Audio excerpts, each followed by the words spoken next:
Hey everyone, I'm back. I know I said I was going to make more videos, more frequently, but I got sick and I had a really bad cough, and I still have a really bad cough. So I apologize if you guys hear me coughing in this video. Um, so this is going to be my introduction into the Celtic Path, Celtic Magic video, but I want to show you guys a few things first. So I was in my girlfriend's backyard the other day, and I found a morel mushroom. And it was already dried up, just like this, when I found it. And yeah, so I thought it was really cool, and I didn't know what it was at first, and so I took it to work, and I showed it to my manager, and she's like, oh, that's a morel mushroom, and they're really good for you, and I was like, oh, cool. So I went back to look for more, and I found another one, but this one was, still on the ground, and so I picked it, and then it dried up, and now they're really, really cute. And I think it adds a really nice, fae-like energy to the theme of the altar. So yeah. The other thing I want to show you guys are these. These are the antlers. Excuse me. These are the antlers that Teddy gave me. And the flowers that are around them, my girlfriend picked for me from her backyard the other day. So I brought them over and I decorated them, and yeah. So I just kind of wanted to show you guys these. As you guys can see, they're really huge. They're big. They have 15 points between the two of them. And yeah, so there's just a whole bunch of little flowers and stuff, and then that's my citrine point down there. And then this one has a really weird point that goes all the way back that way. But they're really freaking cool. And that one has a moonstone on it. Okay. So this is the 4th time that I have tried to make this video, because my phone, for some reason, has an issue with me making videos, and either with storage space or trying to upload them or whatever the hell the case is. My phone doesn't like me, making videos. So, yeah. So, the information that I'm going to give you guys is going to be from this book, by Christopher Hughes. I'm going to use this book, I'm going to, go off of his information and go off of his exercises and everything, and I will give you guys my comments and my experiences and things like that going along with it, because I like his style. His is based more on Scottish, Celtic magic compared to, Scottish and Welsh compared to the traditional, British and Irish that most people are familiar with. Their styles are a little bit different, and I like it. I like the way he presents the information in the book. I like the way, his tone is. I like the way things are worded. Excuse me. The way he words things, it's just, I think, in my experience, out of reading all of my Druidry books and Green Witchcraft books, that this one, presents the information in a better way, compared to this one. There are some similarities between the two, and I will go over those when we get to them, but what I'm going to do is I have taken notes on, his introduction and, the first chapter. I'm going to go over all that information. I'll present the information to you, go over it all in detail. I'll talk about it and just kind of explain things. This video is going to be more of an explanation thing because it's an introduction.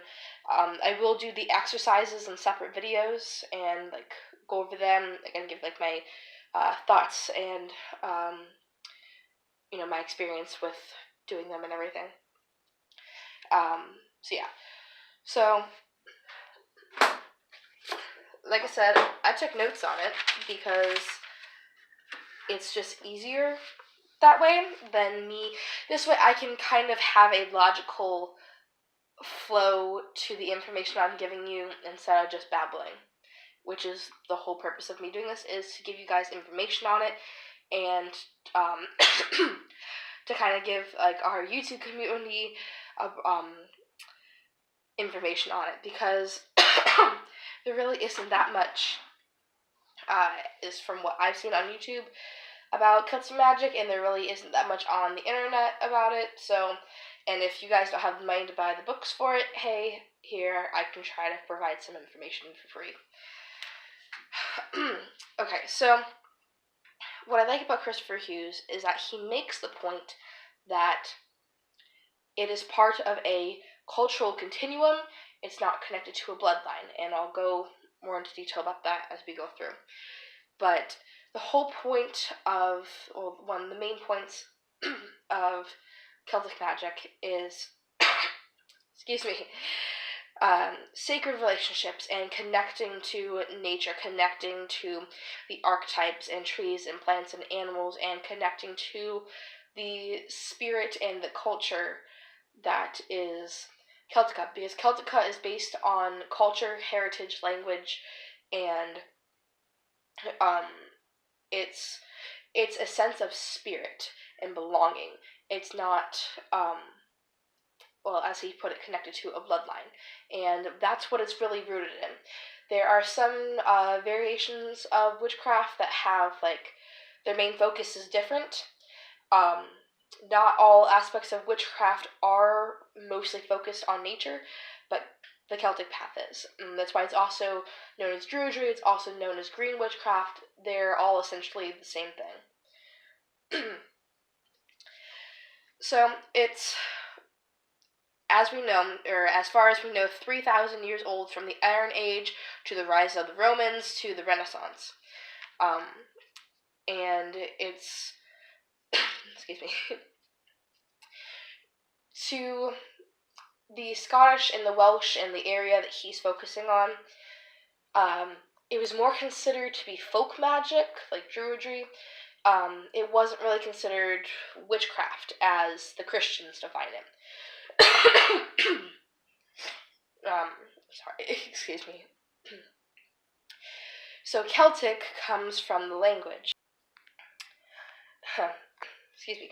Celtic was defined by the language of Northern Europe regions of Gaul, which is now France and Belgium, the British Isles, and Ireland. And there's two types, both defined by the language. There's Q Celtic, which would be like Gaelic, like Scottish, Irish, and Manx.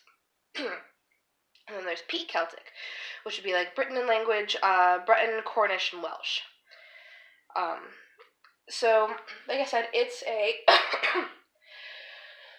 I am so sorry, you guys, but it's been like over a week since I made my last video, and I've been trying to make videos more frequently, and it's this damn cough that has been preventing me from making those videos, but I'm really trying here, so please bear with me. No, I cannot edit any of this out because I'm filming this on my really shitty LG phone that's been dropped like 50 million times, and I don't have technological skills, so I apologize. Where was I? Yes, it's by a cultural heritage, so, in a sense of spirit. So, like, you don't have to be from any of those areas. You don't have to speak the language, you don't have to be born there, you don't have to have any kind of, like, bloodline connection to it in order to practice it. That goes along for just about any of the other practices, like those who incorporate Hellenic pantheons, or like the Greek gods and Greeks and Roman gods. If same thing with the Egyptians, same thing with those of us who use like the Hindu gods and bring in aspects of the Hindu faith into it. You don't have to be part of that heritage. You don't have to have that kind of bloodline in this lifetime. So in order to be a part of it, in order to use it and practice with it. And that's his main point. It's this freedom of movement to settle in other lands because it's connected to a culture and a sense of spirit that anybody can access it.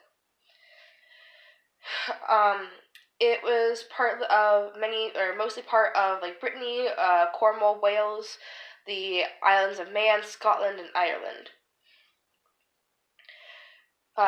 Celtica is a connection of spirit and the community and mythology, and the connection. So it's mythocentric, and his version is Welsh-centric. And I really like the oh my god, why can't I pronounce this word? Welsh-centric version of Celtica, because all of the other ones that I have read, all the other books that I've read, have based off of the British and the Ireland or Irish ways of Celtic, which is what I guess you could say, stereotypical idea of what you think from Celtic. but the Welsh and Scottish are slightly different. And I don't know, I like the way he presents it, and it feels better to me. Like, it's more an at-home kind of feeling in this sense.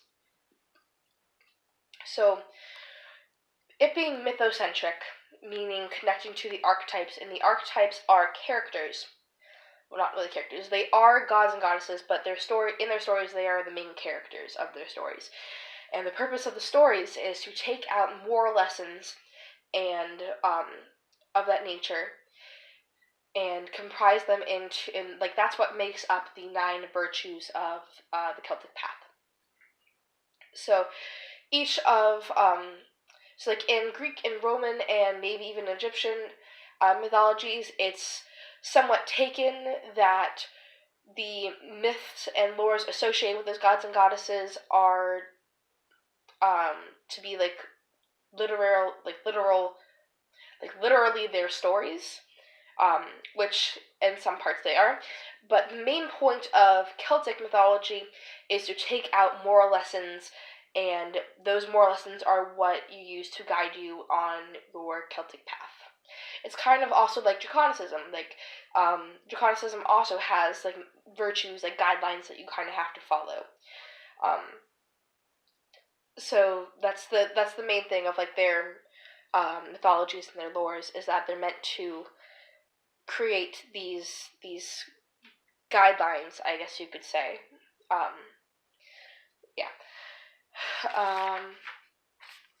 So that leads into the Tree of Tradition. He has pronunciations for these words in his book, but I didn't write them down, so I'm going to attempt them. Mabinogi or Mabinogion. I don't know if I'm pronouncing this right at all.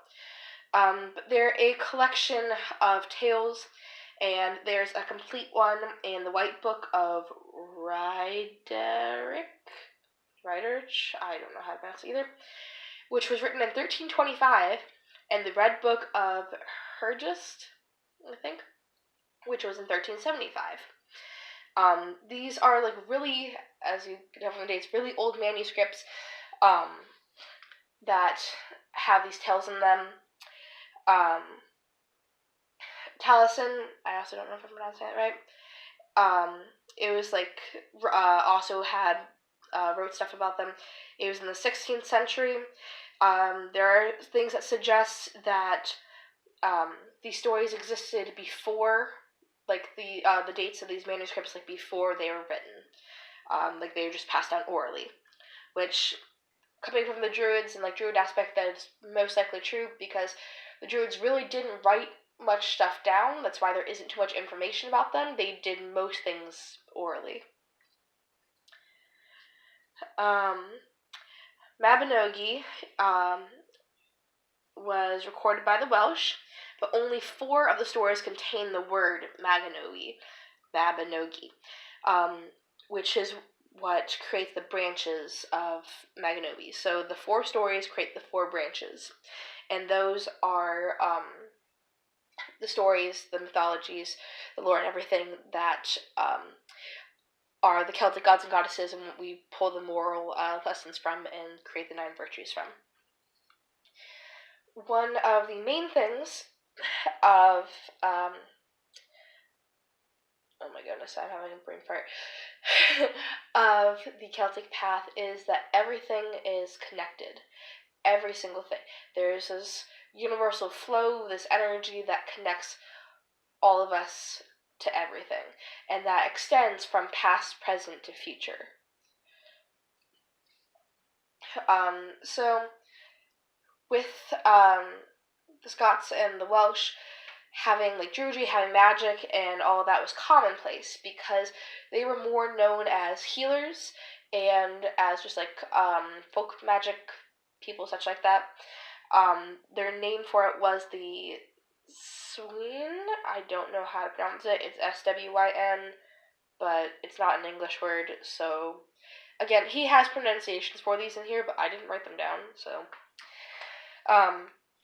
which is Welsh for charm, incantation, or magic. And so Wales was somewhat untouched by the witch hunts when the whole mass hysteria occurred, um, because the Christians' definition of witchcraft and magic was different than their definition of magic and druidry, because what they saw them as healers, as like doctors, as like spiritual leaders, and just people of that nature. When the witch hunt started, how they described it was not how they saw it. So yes, there were some who were persecuted, but it wasn't like their holy people.